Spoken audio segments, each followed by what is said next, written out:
কিরে খালেদা, বারবার ফোন করিস কেন? কি সমস্যা তোর? আমি বাংলাদেশের মধ্যে যাব না। যে কাজগুলো করছি এটার জন্য আমি অপরাধী নই। এ হাসিনা, হাজার হাজার মানুষকে খুন করছিস, এগুলার মামলা জড়ো হইতেছে, প্রতিটা গোপন তথ্য প্রকাশ হইতেছে।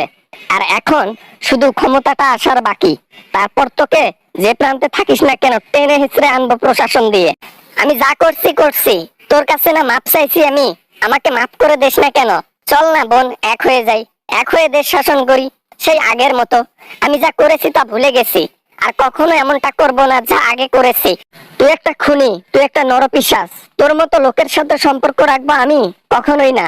যেখানে দেশের মানুষ তোকে খুঁজতেছে মারার জন্য, তার সাথে সম্পর্ক রেখে আমিও মরবো? এটা তুই চাস? তুই বাংলাদেশে ফিরে আয় জলদি জলদি। না রে খালেদা, আমি আর বাংলাদেশে যাব না। কেননা আমি হাজার হাজার লোককে মেরেছি নিজ হাতে। আর মানুষ যখন আমি মারি, তখন আমার ওই যে কাপড় তুলে লঙ্গির মতো করে বিছানার উপরে গিয়ে লাফালাফি করি। আর সেই দিন আমি বেশি ভাত খাই, জানিস তো। তোর ভাত খাওয়াটা পিছন দিয়ে যাবে। তুই খালি একবার বাংলাদেশে ঢোক, খালি একবার তুই বাংলাদেশে ঢোক, তারপর দেখতেছি অজরাভাস কিভাবে তোর পিছন দিয়ে দিয়ে একবারে শহীদ মিনারের উপরে দাঁড় করিয়ে রাখি। তুই যেভাবে জুলুম করেছিস মানুষের উপর, না মনে রাখবে। আমি কি একলা জুলুম করেছি? তুই করিস নাই? তুইও তো জুলুম করেছিস, তুইও তো মানুষ হত্যা করেছিস। তাহলে তোর অপরাধগুলো কেন মানুষ দেখতেছে না? আমি কি একলাই অপরাধী? আমি কি একলাই ভোট চুরি করে জিতছি? আমি কি একলাই দেশের অর্থ চুরি করছি? তুই সব করিস নাই? আমি যে টুকটাক অপরাধগুলো করেছি সেটার সাজাও পেয়ে গেছি। আমি তোর মতো জঘন্য হাজার হাজার কোটি টাকা বিদেশে পাচার করে নাই, তোর মতো লক্ষ লক্ষ মানুষকে খুন করি নাই, আমি তোর মতো জুলুম করি নাই, মানুষের উপর অবিচার করি নাই। আর তুই যেটা করেছিস তা সহ্যের বাইরে, সীমার বাইরে। তাই বাংলাদেশের লোক পুরো খেলাপ আছে তোর তোর খেলাপ। তুই দিল্লি থেকে তাড়াতাড়ি আয়, তুই তাড়াতাড়ি আয়, বেশি কথা বলবো না, ফোন কেটে দেবো। খালেদা, আমি তোর পায়ে পড়ি বোন, আমি তোর গু খাই, আমি তোর মুদ খাই, প্লিজ আমাকে একটু ম্যানেজ কর না। বাংলাদেশের মানুষকে আমার একটু বোঝা না, যেন আমি বেঁচে যাই। আমি যেন পৃথিবীর একটা দেশে গিয়ে অন্তত শান্তিতে বসবাস করতে পারি, না হলে কোথাও নিচ্ছে না। এটা তো শাস্তির মাত্র একটা অল্প একটু ছিলা।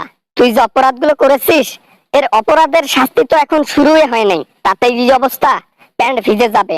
মোদির সাথে শোয়া বাদ দিয়ে বাংলাদেশে আয়, তোর পিছন দিয়ে ডিম ঢুকায় দেবে প্রশাসন। তারেককে বল না একটু ম্যানেজ করতে। তোর তোর ছেলে যদি সবাইকে বলে, তাহলে হয়তো বা বাংলাদেশের লোক একটু ঠান্ডা হবে, হয়তো বা আমাকে ভালো চোখে দেখবে। আমি যা করেছি আমি তো বললাম, দেশের মানুষের কাছে আমি ক্ষমা চাই, আমাকে মাফ করে দেখ সবাই। বাংলাদেশের মানুষ মানুষ কুকুরকে মাফ করতে রাজি আছে, কিন্তু তোর মতো স্বৈরাচার হাসিনাকে কখনো মাফ করবে না। তুই কেমন মেয়ে রে? তুই মুখে বকর বকর করিস দেশ ছাড়বি না, অথচ সবার আগে দেশ ছেড়ে পালালি তুই, পেটি কোথায়। আশা করি ভিডিওটা অনেক ভালো লেগেছে এন্ড অনেক এনজয় করেছেন। যদি ভিডিওটা ভালো লাগে অবশ্যই একটা লাইক করবেন, কমেন্ট করবেন, শেয়ার করবেন, আর বেশি বেশি শেয়ার করবেন। ধন্যবাদ সবাইকে দেখার জন্য। আর পরবর্তী ভিডিওতে দেখা হবে। সবাই ভালো থাকবেন, সুস্থ থাকবেন। খোদা হাফেজ।